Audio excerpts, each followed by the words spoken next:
요즘에 종종 그런 생각들을 합니다. 믿음이라고 하는 게 이 그리스도인들의 신앙이 너무 합리에 갇혀버린 것은 아닌가. 물론 하나님을 이해하는 데 있어서 그 이성적인 관점 혹은 논리와 합리는 생각보다 굉장히 중요합니다.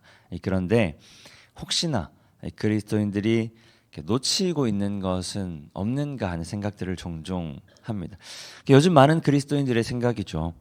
우리 생각을 벗어나는 이 초자연 혹은 초경험적인 현상들이나 그 모든 것을 압도하는 하나님의 일하심은 어차피 요즘 시대에는 잘 일어나지 않는 일이니까 내 능력, 내 노력 혹은 내 재력, 내 시간, 내 에너지 아무리 쏟아 부어도 남는 건 허무한 뿐이니까 신앙생활 오히려 좀 적당히 하는 게 좋지 않은가 하는 생각들 요즘에 많은 그리스도인들이 하고 있는 듯합니다. 그런데 오늘 본문의 에스겔이라는 선지자는 조금 다른 그림을 보고 있었던 것 같습니다. 에스겔 1장 1절에서 2절 말씀 우리 함께 읽습니다. 30째 해 넷째 달 초닷새에 내가 그발 강가 사로잡힌 자 중에 있을 때에 하늘이 열리며 하나님의 모습이 내게 보이니 여호야긴 왕이 사로잡힌 지 5년 그달 초닷새라. 여호야긴 왕이 사로잡힌 지 5년, 그러니까 남유다가 망하기 한 7년 남짓 남은 때입니다. 물론 이때에는 남유다가 망할지는 몰랐겠지만 굉장히 어려운 시기임에는 분명했습니다. 하나님께서 세우신 남유다의 왕이 이방 나라 바벨론으로 포로로 잡혀가고요. 그 다음 왕 마따냐는 바벨론에 의해서 옹립된 왕입니다. 이름도 마따냐가 아니라 우리가 알고 있는 이름은 시드기야죠. 마따냐라는 이름에서 바벨론의 왕 느부갓네살이 지어준 이름 시드기야로 기록되었습니다. 그러니까 허수아비 왕이라는 뜻입니다. 그런 때에 에스겔은 바벨론으로 포로로 잡혀가서 그발 강가에서 멀리 이스라엘을 바라보고 있는 상황입니다. 에스겔이 본 환상은 이렇습니다. 한번 상상해 보시면 좋겠습니다. 네 생물의 형상이 있습니다. 각각 네 얼굴과 네 날개를 가지고 있습니다. 네 얼굴은 각각 다르고요. 또 다른 방향을 보고 있습니다. 그렇게 그 생물들 곁에는 땅 위에 있는 바퀴가 하나씩 있는데 각 얼굴마다 하나씩 있다라고 기록하고 있습니다. 조금 상상하기가 어렵죠. 내 생물의 형상은 각기 다르고 그리고 다른 방향을 향하고 있지만 그들이 갈 때에는 각기 다른 방향으로 돌이키지 않고 한 방향으로 이동한다라고 합니다. 그리고 바퀴도 동일하게 각 생물을 따랐다라고 에스겔은 기록하고 있습니다. 그런데 각 생물을 따르는 존재가 하나 있습니다. 그게 뭐냐면 바로 영입니다. 오늘 보면 20절과 21절 말씀 함께 읽습니다. 영이 어떤 쪽으로 가면 생물들도 영이 가려 하는 곳으로 가고 바퀴들도 그 곁에서 들리니 이는 생물의 영이 그 바퀴들 가운데에 있음이니라. 그들이 가면 이들도 가고 그들이 서면 이들도 서고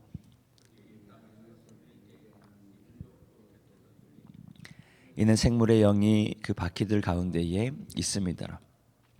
그러니까 영이 어떤 쪽으로 가면 생물들도 영이 가려는 곳으로 가고 바퀴들도 동일하게 영을 따랐습니다.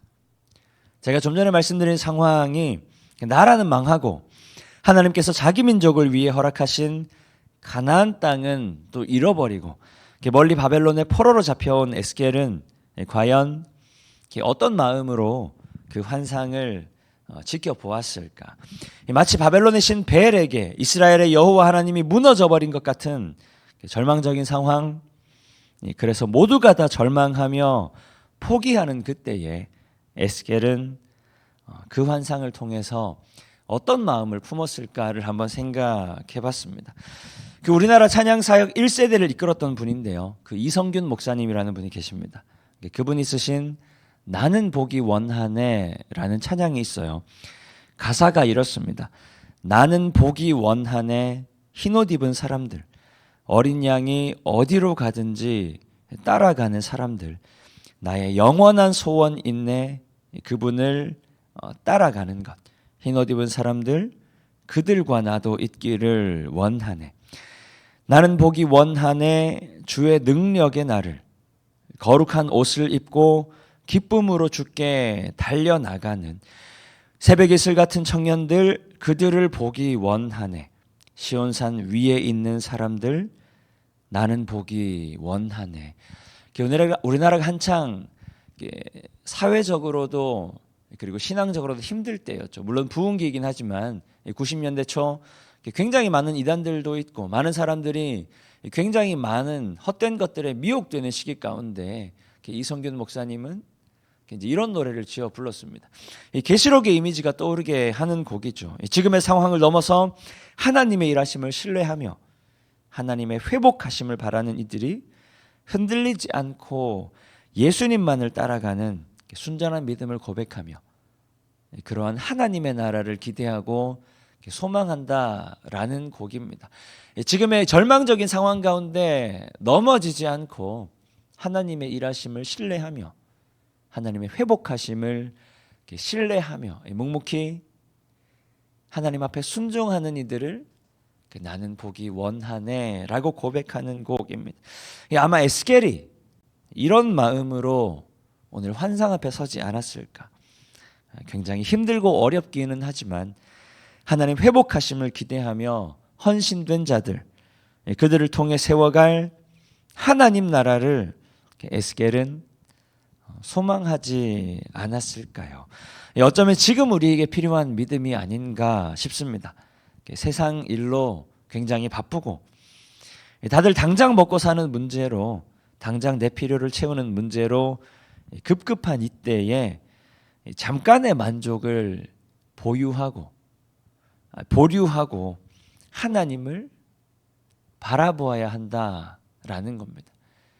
당장 내 앞에 놓인 유익이나 당장 내 앞에 놓인 만족을 잠깐 우리가 하나님 앞에 양보하고 하나님의 일하심이 무엇인가, 나를 향한 하나님의 뜻하심이 무엇인가를 우리가 바라보아야 한다라는 말입니다.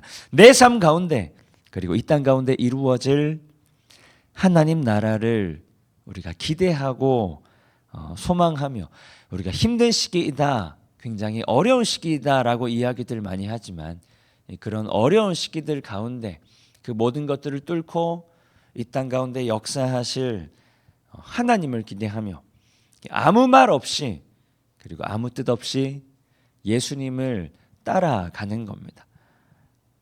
어떻게 그럴 수 있는가 하면 이 어려운 시기 가운데에도 그리스도인들에게는 소망이 있기 때문입니다.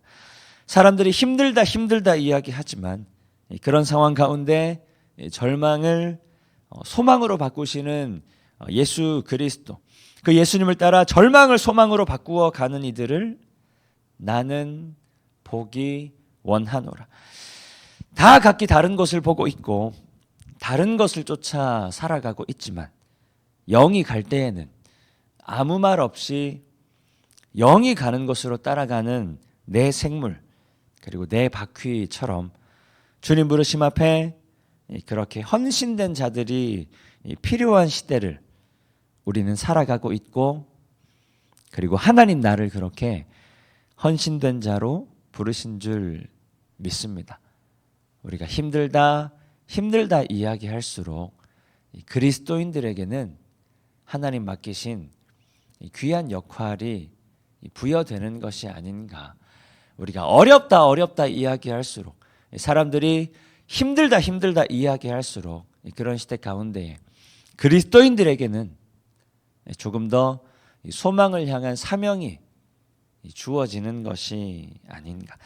하나님 나를 통해 우리 교회와 가정 위에 또 이 땅 가운데 하나님의 나라를 세워가기를 원하시는 줄 믿습니다. 하나님 나를 통해 수많은 사람들이 절망을 이야기하는 이 시대 가운데 소망을 이야기하는 삶을 살아가게 하실 줄 믿습니다. 그렇게 내 것을 잠깐 포기하고 그리고 내 것을 잠깐 양보하고 예수님을 따라 그리고 주님 부르시는 그 사명을 따라 살아감을 통해 성도님들의 가정 그리고 우리 교회 우리가 살아가는 모든 것 가운데 절망을 소망으로 바꾸어가는 절망 가운데 예수 그리스도로 인한 소망을 선포하는 그렇게 오직 하나님 말씀 따라가는 우리 모든 성도님들 되시기를 축복합니다. 이 시간 주신 말씀 기억하며 함께 기도하겠습니다.